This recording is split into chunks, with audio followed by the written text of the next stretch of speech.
Il est 7h et vous êtes sur Zik FM et Sen TV, vous suivez le journal. Rebonjour à tous, rebonjour mon maître. Bonjour à vous Yacine. Trafic News, c'est tout de suite. Voici Trafic News. Abba Diatta, rebonjour. Rebonjour Yacine Seck. Vous avez évolué, où est-ce que vous êtes? Voilà, merci beaucoup pour ceux qui ont choisi le rond-point Cambérène. Compliqué à ce niveau des véhicules en provenance de Pikine, Bayeko échangeur bu Technopole, d'autres Bayeko du côté de Kazi.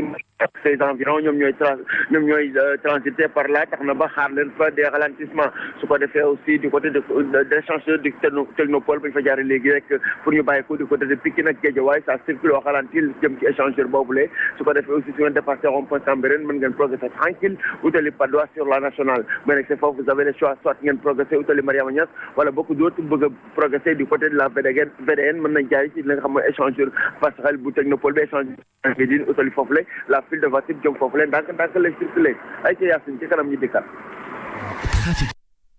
Celui qui dit c'était Trafic News.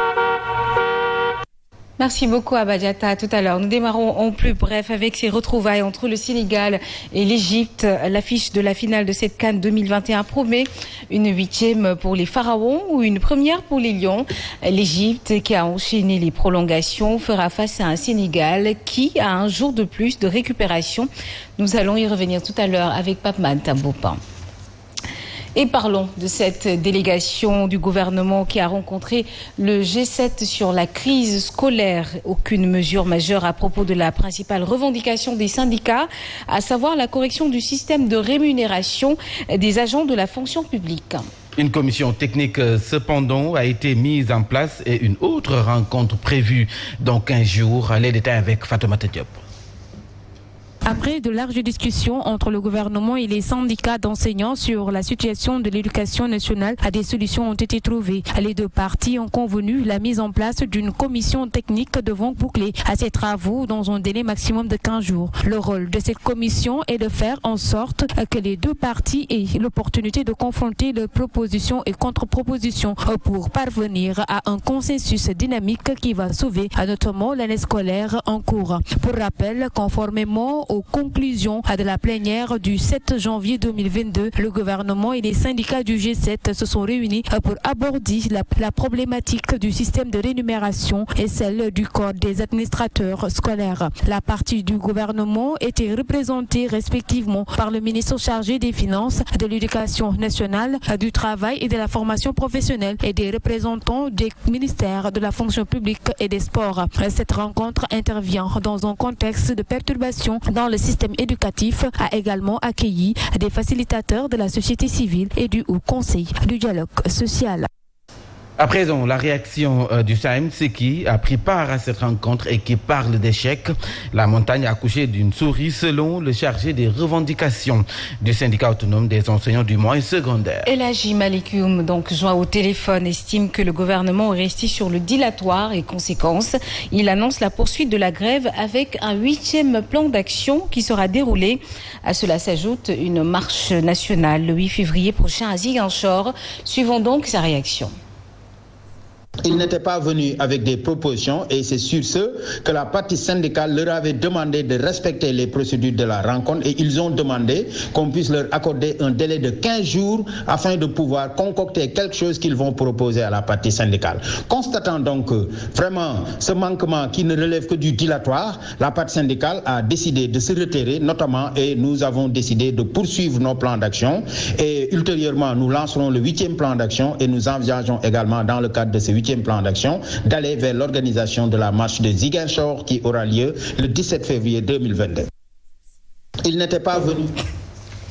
Et nous poursuivons avec le regroupement des transporteurs de la Casamance qui a décidé donc hier de suspendre le mot d'ordre de grève. Et ces transporteurs ont depuis le 28 janvier dernier décidé de boycotter le pont à péage de Marsassoum. Pour eux, il est hors de question de payer donc de l'argent pour traverser donc ce nouveau pont. Mais à la suite de leur assemblée générale qui s'est tenue à Sédhiou, ils ont décidé de suspendre le mot d'ordre de grève pour des discussions avec les autorités. En plus, l'entrée en vigueur du péage n'est pas encore effective. Suivons d'ailleurs les explications du président des transporteurs de la gare routière de Ziguinchor, Papis Touré. Aujourd'hui, nous sommes revenus pour lever le mot d'ordre de grève. Nous avons levé notre mot d'ordre de grève parce qu'ils ont dit que le pont n'est plus un pont péage.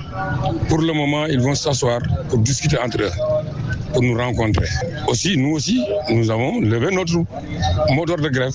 Comme on est allé au front pour un but bien déterminé, nous avons obtenu gain de cause, nous allons laisser souffler la population. Les élus locaux, moi je ne peux pas dire que les élus locaux ils font partie de cette négociation, mais je crois l'État en personne qui ont pris cette décision. Peut-être les élus locaux, ils ont traité avec les autres présidents. C'est normal, c'est tout à fait normal. Mais pour la fédération, je ne l'ai même pas rencontré d'abord. La tension électrique est montée d'un cran à la centrale Kunun Power. Les travailleurs dénoncent la gestion nébuleuse de l'entreprise par l'actuel directeur administratif adjoint.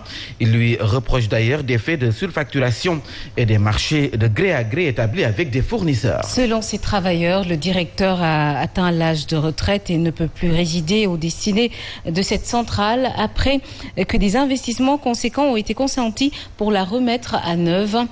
Déterminés à dérouler un plan d'action, ces travailleurs exigent son départ et sans délai.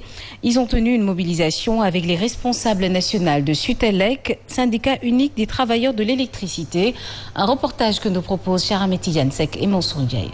C'est le bureau national du Sutelec, syndicat unique des travailleurs de l'électricité, qui est venu en soutien aux travailleurs de la centrale de Kunun Power. Ensemble, ils dénoncent ce qu'ils appellent la gestion nébuleuse de leur entreprise. Il n'en demeure pas moins vrai que le comportement et les méthodes de M. Claude Pierre Loss sont aux antipodes de valeurs d'intégrité et d'éthique qui doivent sous-tendre la gestion d'une entreprise du groupe MHI.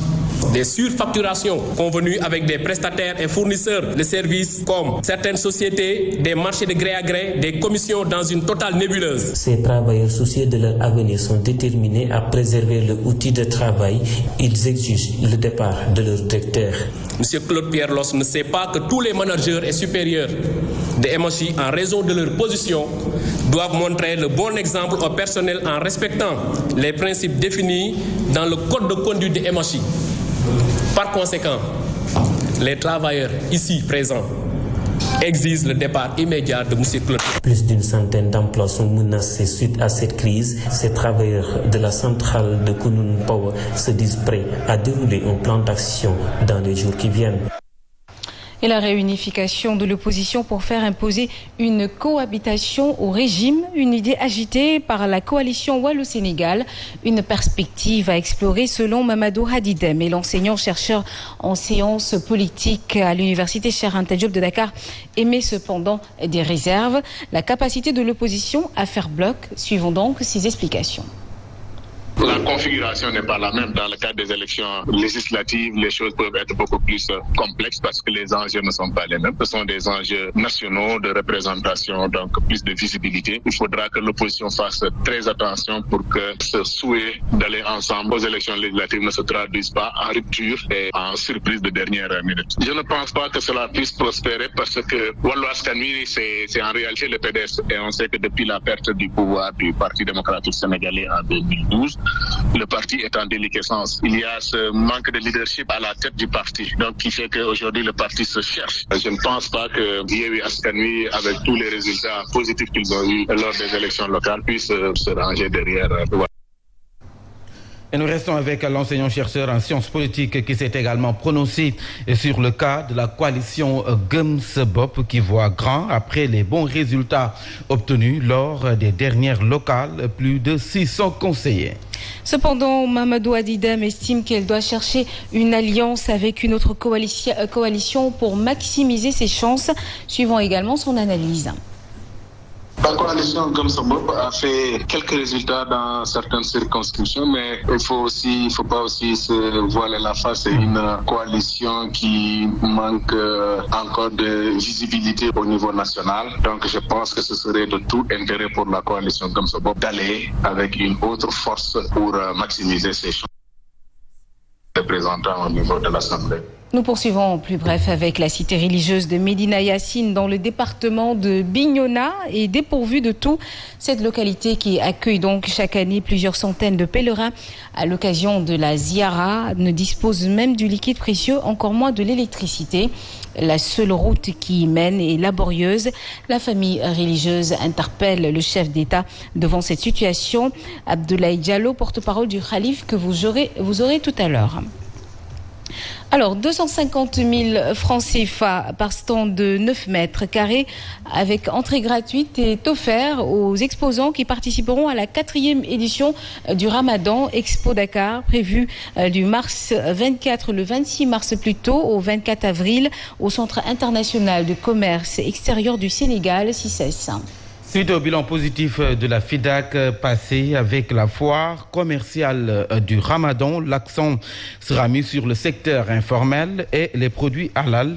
En prélude à la tenue du Ramadan Expo, le directeur du CICES a fait face à la presse hier. Le compte-rendu de Adjaratou Aïchening, Mohamed Diaw.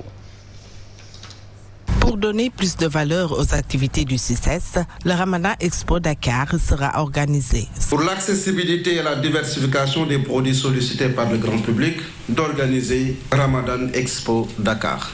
On ne va pas se limiter à seulement des expositions, mais il y aura des conférences religieuses. Une manière de promouvoir le secteur informel. Cette foire aura un volet international. Il y aura une exposition vente, un forum sur le business à halal. Le directeur général du CICES tire un bilan satisfaisant de la FIDAK qui s'est achevée. Du 23 au 7, il y avait le mois du consommé local.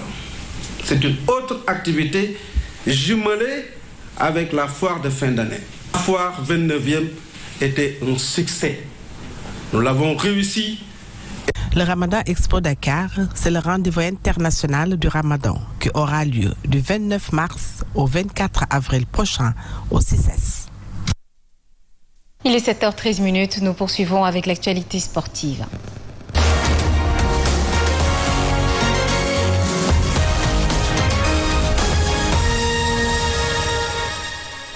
Le journal du sport, c'est avec Pabman Tambou. Un plaisir de vous retrouver ce matin, très cher. Merci à vous, Yacine. Ça va? C'est un plaisir partagé. Ça va, alhamdoulilah. Juma Moubarak. Juma Moubarak à vous aussi. Alors, nous démarrons avec la CAN Cameroun 2021 en route pour l'histoire face à l'Égypte.